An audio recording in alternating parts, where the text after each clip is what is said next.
it's Kieran here and welcome to another GT Sport video. This is going to be the strangest race I've ever done in GT Sport because it's absolutely silent. We're hearing the Tesla cars at Sardegna, electric cars, so no noise, no gears, so I'm thrashing away at the paddles, nothing was happening. And the cars handle well, they handle atrociously. And they sound a bit like boats to me. You can hear the wind kind of buffeting the car and they handle like boats too. As the German driver goes way on the outside, but I think he might actually make the position stick. So well done him. But yeah, these cars handle very strangely. They're very torquey. So I'm driving here with no traction control, but actually later in the evening I put the traction control up a bit because they are just so squirrely when you get the power down. You have to really power slide around this corner. I've got a decent exit there, so I'm actually going to try and stick it up the inside. There's only basically 3 corners to this track, by the way. So you have a lot of time to not mess it up in between, although I did manage to do it there. And we're going to go into what I think is the most difficult corner of the track because you have to brake late here, a bit later than I did there. And ideally you just power slide it around this corner, which is very satisfying if you get it right. But yeah, we're here with another GT Sport video. Was planning to go karting this weekend, but it's not going to happen. The Club 100 race has officially been postponed, which is a shame, but it's for everyone's safety. So I'll be doing some more GT Sport videos in the interim. And if you do like these videos, please feel free to subscribe. It's just amazing to see so many of you subscribing and commenting. So I hope you keep enjoying the videos and thanks for that. Right, this was a really interesting race. This is why I've chosen this race for the video. So we're in second place at the moment, but I'm falling slightly into the clutches of these 2 drivers behind. One of them's got a 5-second penalty. And let's see what happens here as we power slide around this corner. But that's not really the ideal way to do it. It's a bit fast and furious. As a Spaniard who has a 5-second penalty is going to catch me up as we go through these kind of S's into the hairpin at the bottom of the track. So we'll see what happens there. It's almost inevitable that we're going to have a crash. And yeah, just a few touches and I'm on the grass into the wall and I've got the traction control off. So it's incredibly squirrely and I get it a bit, don't get it exactly right there. So later in the evening, as I said, I put the traction control back on a click. It's just, there seems to be no downside with doing that basically because there's no gears either, so you're not losing time every time you go up a gear as you would do normally. Got the German on my inside now for company. He's got a 2-second penalty. I didn't find these races as much as a penalty fest as the ones last week, so the Spa race and also the Fiat 500 race at Autopolis, where I just had constant penalties and crashes. It was quite good clean racing actually, and I don't know if that's the Tesla. It's a heavier car, a bit harder to punt off maybe, but yeah, it's a good racing here. Right, so someone is serving a penalty ahead. It's a 5-second penalty, although it might have been going for longer than that.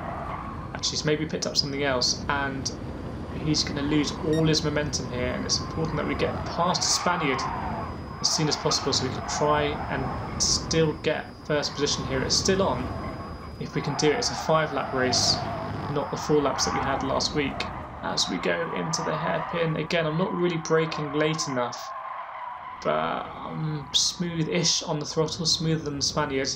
I think ideally on that corner, as I said, you just power slide it, and then you get on full throttle as soon as possible, and you use all of that runoff on the right-hand side. So you don't worry about turning the car in, and the car then trying to swap ends. As we go into, I guess, the first corner of the lap, and braking a little bit early, but that's not too bad. Well, a little bit late on the throttle there actually, so the Spaniard is getting away. He's on the McDonald's Wi-Fi, so that he might be teleporting around again. Let's have a look. And this is a fun corner. This is the most fun corner of the track, I think, because if you get it right, dab with the brakes, and you just push the car through. As the Spaniard is off into the wall already, I'm going to try and just try to get inside his ghost and move through, but it didn't quite happen, and now I've punted him off, and I should definitely be getting a penalty for that. Is that going to happen? Nope, strangely haven't got a penalty, but there's more battling here. The Italians into the wall at the hairpin. As we go 2 by 2 in here, we're both rocking the British Racing green colour, I think. Might be a bit colourblind because I can't see what colour he's got exactly. But anyway, we're coming into the last lap now, and so the Italian in second place has got a penalty. The Spaniard, we know he's kind of a bit all over the place, he's in the wall, he's picking up penalties as well. And we've got the German in first place, who wasn't the quickest driver for the first couple of laps, I believe. So let's see what can happen here. Anything can happen. as the Spanish driver gets a bit sideways again on the exit of that corner. So we're going to try and stick in a slipstream here. And the Italian driver serving a penalty, and that's going to be interesting. The Spanish driver, has the same thing happens to him. He tries to go through the ghost. It pushes the Spanish driver wide, and the Italian driver picks up a penalty. So it's the best possible scenario for us as we try and, we just kind of put him in the wall. We should get a penalty for that, but we don't, which is great.